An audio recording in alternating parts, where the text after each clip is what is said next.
students, today we will discuss Rajya Sabha. Each of the two houses of the parliament has different bases of representation. The Rajya Sabha represent the states of India. राज्य सभा किसको represent करती है? States of India को.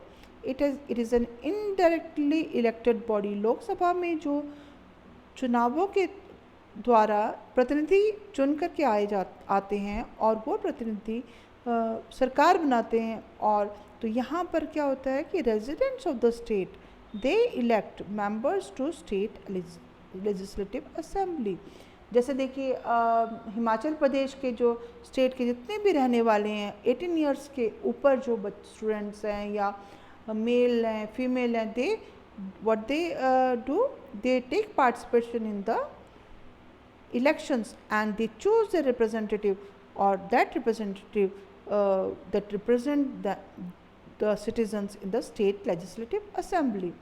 The elected members of the state legislative assembly in turn elect the members of the Rajya Sabha. Now the question is solved कि here जो राज्य सभा के जो members होते हैं उनको कौन चुनता है? The elected members of the state legislative assembly.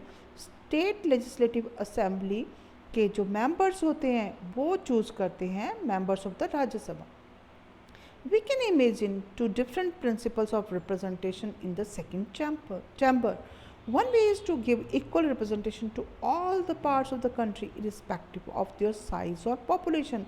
तो देखिए पूरा भारत है, उसमें डिफरेंट स्टेट्स आर देयर, उनका साइज़ अलग अलग साइज़ है, पॉपुलेशन अलग अलग है. तो हम उनको इक्वल रिप्रेजेंटेशन दें, सब स्टेट्स को इक्वल रिप्रेजेंटेशन दे करके वहाँ से एक एक पर्सन चूज़ हो करके राज्यसभा में जाए. और तो now we call this symmetrical representation. On the other hand parts of the country में be given representation according to their population, जैसे कि अभी होता है. This second method means that regions or parts having larger population would have more representatives in the second chamber than regions having less population. तो जो second method है उनमें जो ऐसे part जो the regions or parts having larger population, जिनकी population जनसंख्या ज़्यादा है, उनके representatives जो होंगे second chamber में, that is in राज्य सभा, that will be more than regions having less population. In the USA, every state has equal representation in the Senate. USA United States of America में क्या है कि हर state को every state has equal representation in the Senate. This ensures equality of all the states, कि सारे states को equal status है. वहाँ से जो peoples are elected for the Rajya Sabha या second house of parliament. But this also means that a small state would have the same representation as the largest state. तो इसका मतलब क्या है कि जो small state है उसका भी representation जो है same होगा जैसे largest state के बराबर. This system of representation is adopted for the Rajya Sabha is different from that in the USA. हमारे देश में second system adopt किया जाता है. The number of members to be elected from each state has been fixed. कितने members होंगे हर state से वो फिक्स हो गया है by the 4th schedule of the constitution.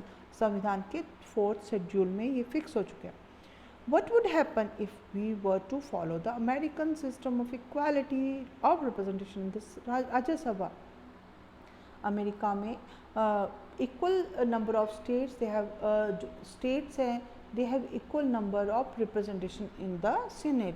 और यूपी जिसकी पॉपुलेशन 12 लाख की है अकॉर्डिंग टू 1998 सेंसस, तो would get seats equal to that of Sikkim whose population is only 6 lakh.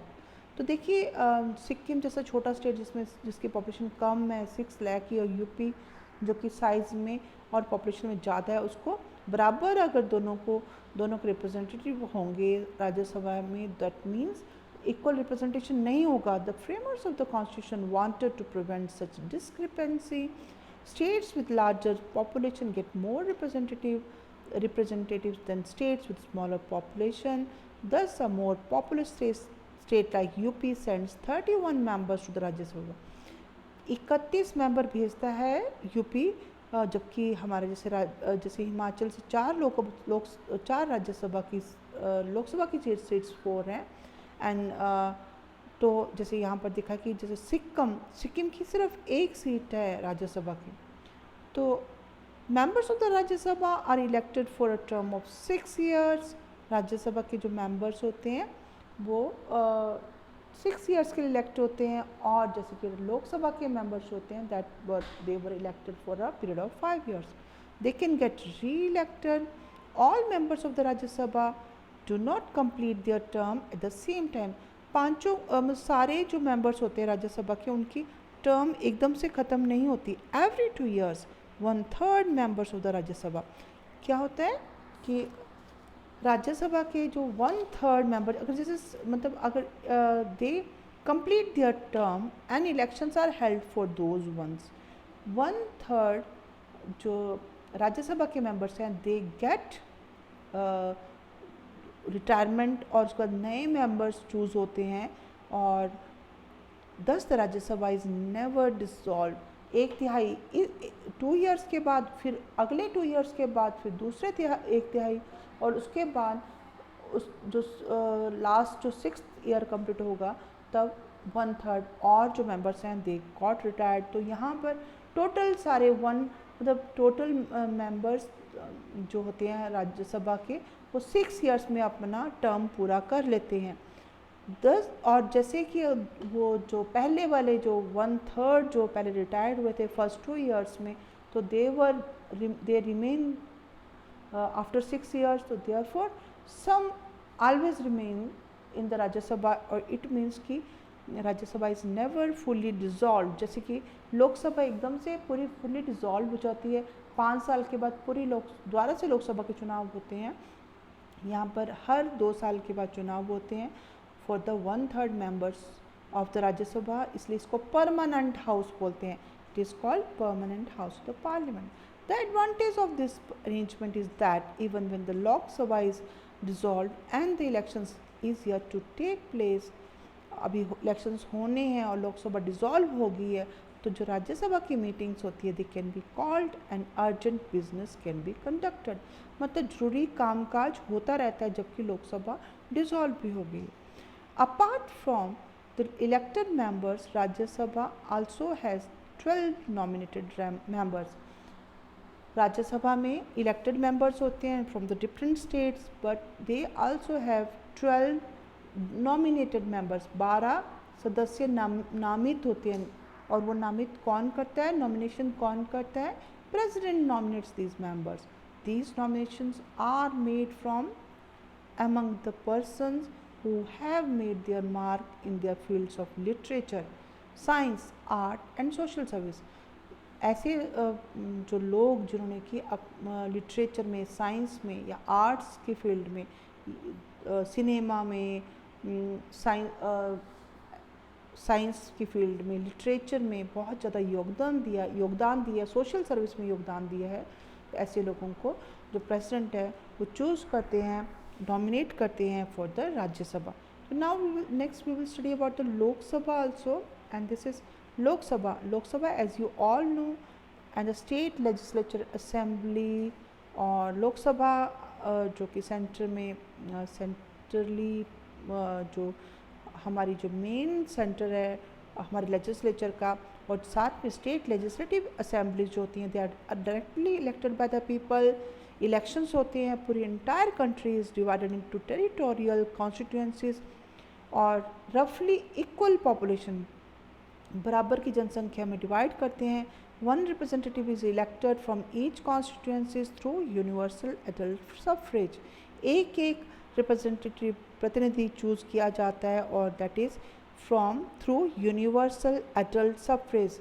जो भी पर्सन 18 साल से ऊपर है, मेल और फीमेल, ही और शी कैन वोट, और जो हर वोट की वैल्यू जो होती है एक दूसरे के बराबर होती है। Every vote has equal weight.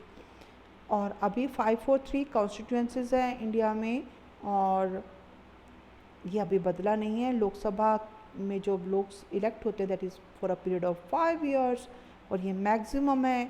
और हमने एग्जीक्यूटिव्स के लेसन में पढ़ा था कि जब 5 years कंप्लीट होती है तो Lok Sabha can be dissolved if no party or coalition can form the government.